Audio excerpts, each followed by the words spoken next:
What's up, guys? So, it is... Actually, I don't know what day this is going to air. But... It's morning, we know that. It's morning. Well, for us it is. I don't know about you guys. Anyway, after that debacle, today we are going to carve the template of the month for... May. Yes. 22. May 22. So this is actually a really cool little template. Mom used this on a charcuterie board that she made me, and I'll show a picture of that right here. Actually, I don't know where it's going to be, but it looked cool when I did that. And it came out really cool. And so this is the May template of the month. And for those of you that don't know, all of our executive and premium members get this for free. They get a template of the month for free, but you can still get it on the website. So we're going to carve this today. We're going to be using the carving liner and then the profile and probably the 60 for the bigger parts. So it's pretty cool. I like it. I've gotten 2 out of the 3 things on this. I've gotten a duck and a bass. A deer has still eluded me, but that's all right. That's all right. Eventually. So you've killed a duck and you've killed a bass. Yes. Yeah. Yeah. And then you did. Did you shoot it like you did the duck? No. I'm just checking. No, but just checking. But it's an idea. Yeah. It's an idea. Last resort. That's right. Maybe I'll just bring one of my guns with me when we go out on the lake tomorrow. Might be the only way I get one. All right, so we're gonna jump right into this thing. I got my carving liner and it's set right. I think right at what, like an eighth of an inch. Oh, here it is. About an eighth. Yeah, right at an eighth of an inch, and we'll probably have to adjust it as we go because you guys can see there's a lot of real fine lines because the bottom of the deer is trees, so you definitely want to be using the carving liner on that. So let's jump into it. All right, these are fairly clean, but all right, guys, here we go.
All right, so a couple things I want to mention here, guys. Number one is how good the carving liner does. I was carving something the other day at my house, and I grabbed a bit. I thought it was the carving liner, and it wasn't. It was the SC50. And if you guys haven't switched over to the carving liner yet, man, it is night and day. The carving liner cuts so much smoother. So there's that. And then also, if you guys look right here, like where the trees are, right? And I know we've mentioned it before, but let's see if I can find a pencil. Right here, I'll use this. Where the trees are, the main thing to remember for something like this, they're so small, you're not going to follow every single line. It's not really going to happen, but you don't need to. You know, nobody's going to get their sign and say like, oh my gosh, you know what, that line should have been up here. It's all about just making it look like a tree. It's random and it's jagged. So as long as you can kind of get the basic idea, don't worry too much about following every single line. If it's too big and there's 5 lines here, but you only put 4, no one's ever going to know the difference. So just something to keep in mind, especially when doing something small like this. All right, so now, I guess I should have had this ready. Oh, you need the profile? Yeah, the profile, please. Oh, there we go. Sweet. So now what we're going to do is we're going to go around again, and I'm just going to make this line bigger so when I come back with the 60, I don't take a chance at smacking any of this stuff and you know, screwing it up. So we're just going to go around real quick. That looks a little bit deep, I think. That's probably a 1/4. Yeah, that's a 1/4. So we're going to lift this up a little bit. That's pretty close. Yeah, just under 3/16. Even that's a little bit deep. Try to go about 1/8. Yeah, there we go. All right. Now let's widen these lines up. Oh, it's in front. I always forget. They put all these things on different areas of the router. All right, here we go.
Okay, and you got the 60 set up, Dad? Yeah, I didn't set the depth, but it's all ready for you. That looks about right. All right, so now we just clean up all the background with the 60.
Now the problem with doing the clean out with the 60 is that it just doesn't take out quite as clean as the 90, but this is such a small area, you don't really, well, at least I don't, want to kind of take a chance at hitting something with the 90. So want to make sure we get any of the high spots out. Like this is going to... So that's the reason you use the 60 rather than the 90. Right, just because it's a smaller area, and you have a lot less room for error. The 60 definitely works, but to me it doesn't, I don't like it as much as the 90.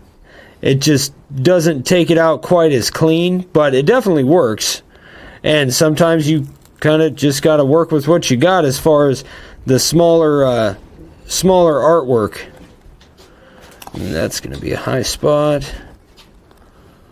All right, and that will be 2. And then you definitely want to use your stiff bristled brush. Try to get as much of that stuff out of there as you can. Oh. And make sure you don't leave your routers up like that, so when you're moving the bench, they fall and break. Because then your dad's going to have to buy you more. I don't know.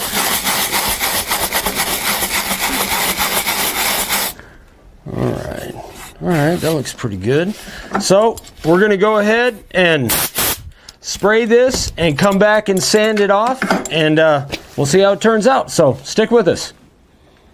Alright everybody, so we got it sprayed, so now we're going to sand it off. We're going to use the, I think I put an 80 on here, because this is, it's super dry cedar, and it's real soft, and I really don't want to take too much, so I didn't put a 60 on here. So we're going to do 80 with the disc sander, and then 120 with the random orbital. So let's get to it.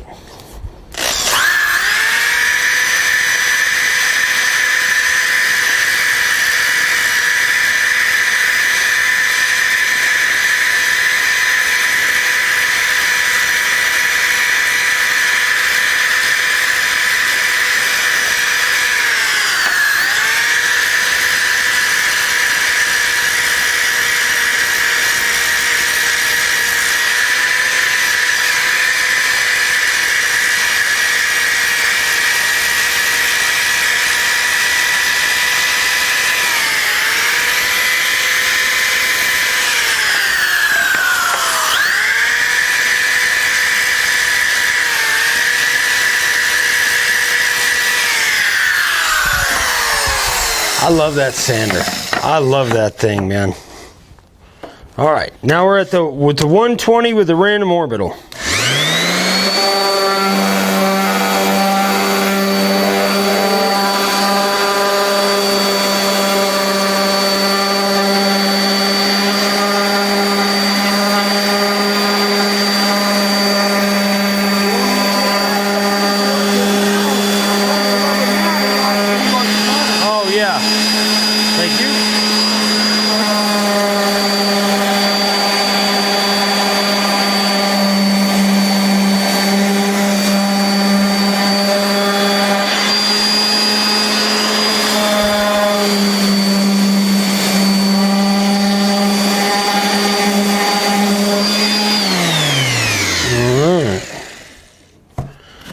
So, we'll blow it off, see what happens. Oh, Dad called it. Weird. I got some high spots, but that's all right. You got a quick... What do you mean Dad called it? You said, I think you're going to have some high spots, son. Did I say that? I'm pretty sure you did. Maybe I just can hear you saying it in my head. Yeah. Maybe that's what it is. Could be I've said that once before. Once or twice, yeah. So we just kind of touch up those high spots with the Sharpie. So why did I say you were going to have high spots? Because I didn't go deep enough with the profile or the 60. I think with the carving liner, I think that was plenty deep, but I should have gone deeper with the profile and the 60. But it looks great. Yeah, it looks good. It looks terrific. So something to mention here, guys, is like if you like this edge, I'm gonna link put a link. No, I'm going to link a video to our end screen that has us doing all these edges, this and I think 4 other ones. So that was a good video, and it kind of gives you an idea of how we did these different edges. And so so this is the May template of the month right here, and right here. There it is. Either way. Yeah. And just don't forget, guys, that if you're interested in our premium, Can you turn that around again? So that would be the yam template of the month, right? oh my gosh, yes, May yam. In case you guys haven't Sorry, grown up with my dad and get his sense of humor, yes. I couldn't resist. This is May. This is yam. Anyway. Proceed. I'm sorry. Anyway, we just lost subscribers. Good job. Anyway, so again, this is the May template of the month, and all the premium and executive members get this for free along with a bunch of other benefits. So you can check that out. I'm going to put a card up here. Click that if you're interested in that. But if you don't want to do that, we do have it on our website, makeawoodsign.com, and it turns out really nice. I think it's cool. I'm an outdoorsy guy, but yeah, I think it's pretty cool. So anyway, guys, thank you so much for watching. As always, we'd love for you to subscribe. Click the little bell icon to get notified when our videos come out. If you have any questions, you can email me, Ryan with davesigns@gmail.com, and that's 1 S. It's DAVESIGNS@gmail.com. And I think that's it, right? That sounds good. All right. Right on, guys. Then we will see you next time we put a video out. I don't know what it's going to be. Anyway, we'll see you guys later. Bye.